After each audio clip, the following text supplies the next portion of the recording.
കെട്ടിടം ഉയരാതെ സൗകര്യങ്ങൾ ഉയരാത്ത ഒരു മണ്ഡലമുണ്ട് എന്ന് UDF പറയാൻ പറ്റുമോ? നിങ്ങൾ MLA മാർ പറയും. നിങ്ങളെല്ലാവരും ചാനലിന്റെ മുമ്പിൽ നിന്നിട്ട് പറയല്ലേ, ഇതാ എന്റെ മണ്ഡലത്തിലെ താലൂക്ക് ആശുപത്രി. ഞാൻ പയ്യന്നൂർ മണ്ഡലക്കാരനാണ്. ആ താലൂക്കിൽ 3 ആശുപത്രികളുണ്ട്. 3 താലൂക്ക് ആശുപത്രി, ഒന്നല്ല. എന്റെ മണ്ഡലത്തിൽ 2 ഉണ്ട്. എന്റെ താലൂക്ക് കൂടി വരുമ്പോ 3 താലൂക്ക് ആശുപത്രികളുണ്ട്. ഏതാണ്ട് 300 കോടി രൂപയുടെ പ്രൊജക്റ്റായി ഈ ഗവൺമെന്റ് നടപ്പിലാക്കിയത്. എല്ലാ MLA മാരുടെയും മണ്ഡലത്തിലില്ലേ ഈ സൗകര്യം, ഈ സംവിധാനം? നിങ്ങൾ ആരെ നോക്കിയിട്ടാണ് കുറ്റപ്പെടുത്തുന്നത്? സ്വപ്നതുല്യമായിട്ടുള്ള തലങ്ങളിൽ നിൽക്കുന്ന രാജ്യങ്ങൾ പോലും പരാജയപ്പെട്ടപ്പോ ഇവിടെ പകർച്ചവ്യാധി തടയുന്നതിന് ഈ ഗവൺമെന്റ് സ്വീകരിച്ചിട്ടുള്ള കാര്യങ്ങൾ ആർക്ക് നിഷേധിക്കാൻ പറ്റും? ഇപ്പൊ ഇവിടെ പറയുന്ന എന്താ?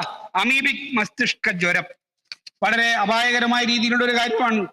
99% മരണനിരക്ക് ഈ രോഗം പിടിപെട്ടാൽ ഉണ്ടാകുന്നതാണ് കണക്ക്. 99% അന്താരാഷ്ട്ര തലത്തിലുള്ള കണക്കാണ്.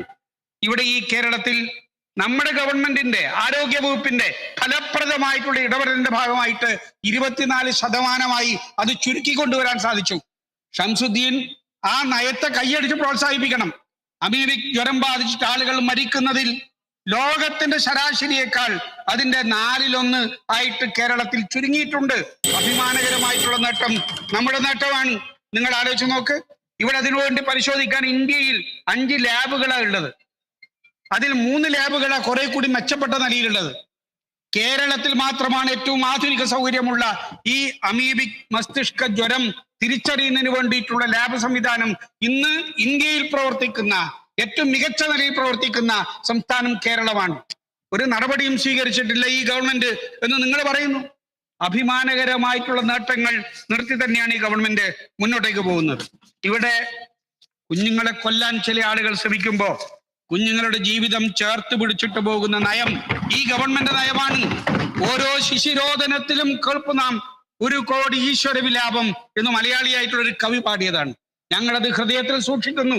ഒരു കുഞ്ഞിനെയും കൊല്ലാൻ ഈ ഗവൺമെന്റിന്റെ നയത്തിന്റെ ഭാഗമായിട്ട് ഞങ്ങൾ അനുവദിക്കില്ല. അതുകൊണ്ടാണ് ലോകത്തിന്റെ ശരാശരിയിൽ ഈ കേരളം ഏറ്റവും മികച്ച നിലയിൽ നിൽക്കുന്നത്.